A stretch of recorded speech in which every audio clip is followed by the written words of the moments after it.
Before I get started on today's video, I'd like to make an addition to the last video I did. I was talking about getting a pair of cheap calipers to measure your stone thickness.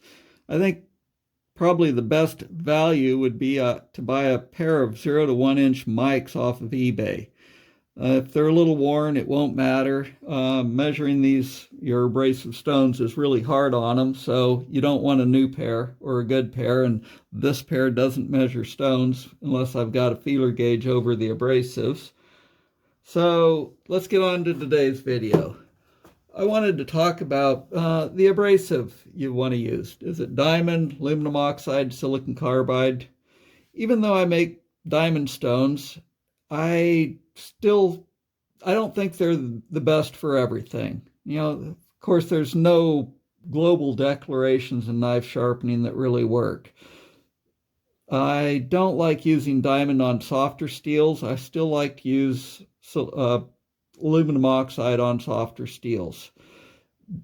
Diamond on softer steels, in my experience, is kind of like plowing a field. That'd be the best analogy I can think of. And if the field's too wet to plow, then as the plow's going through the field, it balls up and creates balls of mud and doesn't fold it over nice.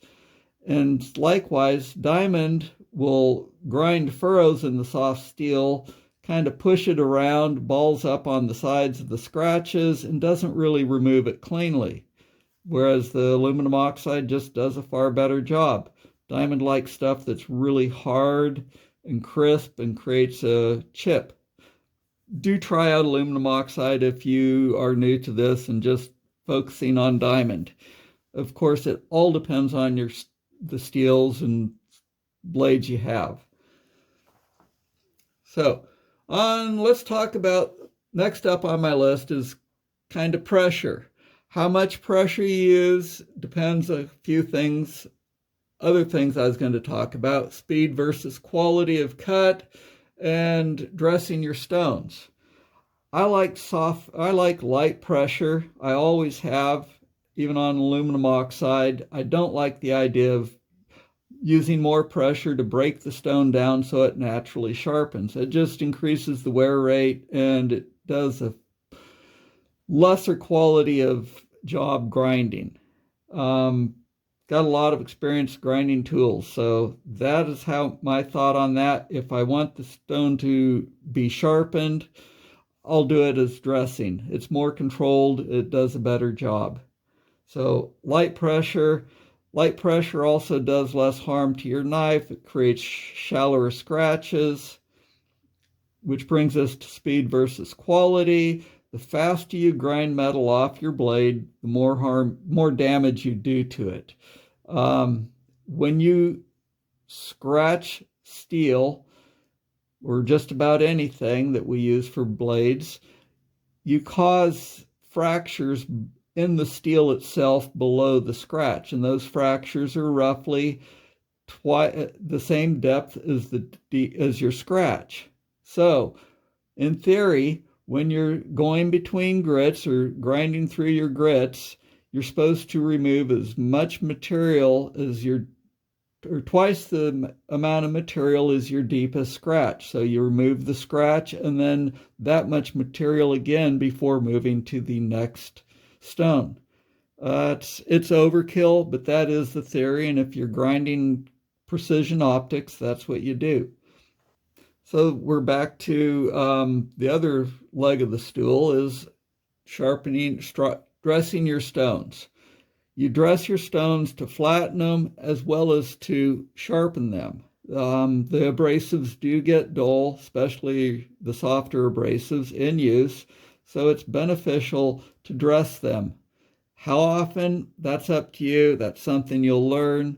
So if you have never dressed your stones or don't do it much, I suggest getting the tools to do it and learn what it does.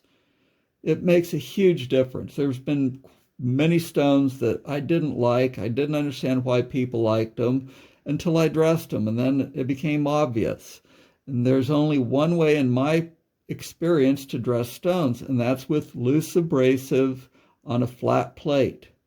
The loose abrasive works completely different than a fixed abrasive, like a diamond plate to dress your aluminum oxide stones, and it just prepares the surface better.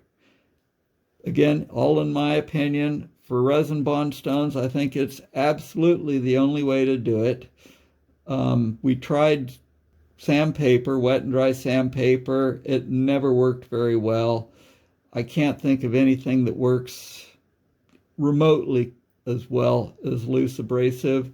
Nagura stones, they do a nice job of cleaning your resin bond stones up, but they don't dress them. They just clean them up.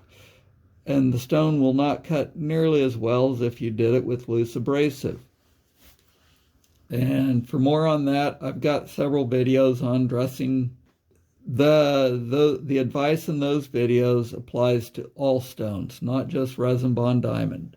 If you've watched my videos, you've noticed that I prefer edge trailing passes. I'll use back and forth, but never once I reach the apex. Once I reach the apex, I only sharpen edge trailing. This has been developed over many years, why I do it. Won't go into it too much, but it is by far much better than edge leading in my experience. Let's just take this for example. Here's a bevel, 30 degrees included. The one way I like to think of it is the entry of the abrasive into the blade. And if it's edge trailing, coming along here, it's very gradual. It's less shock, most likely better on the steel, much better on the abrasive.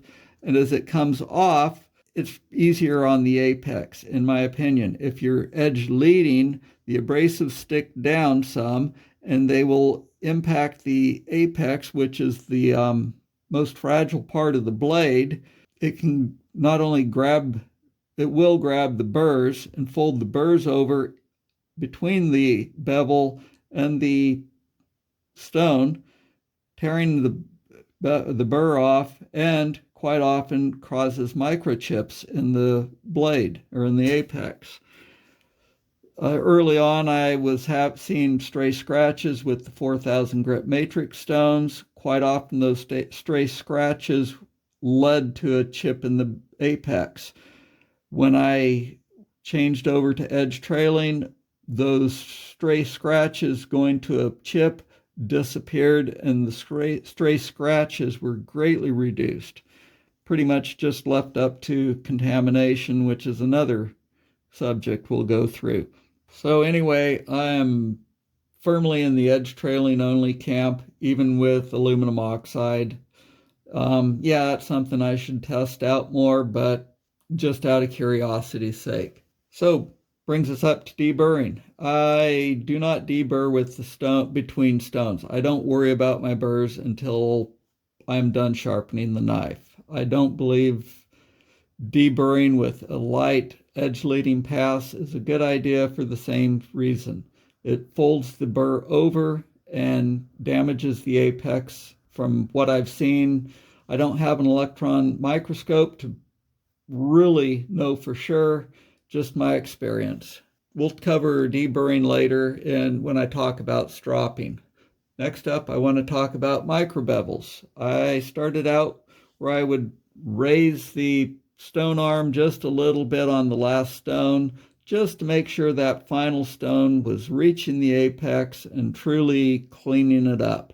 After I got a best tester, I realized that would cause the best scores to go up significantly, say up to 40, 70 grams.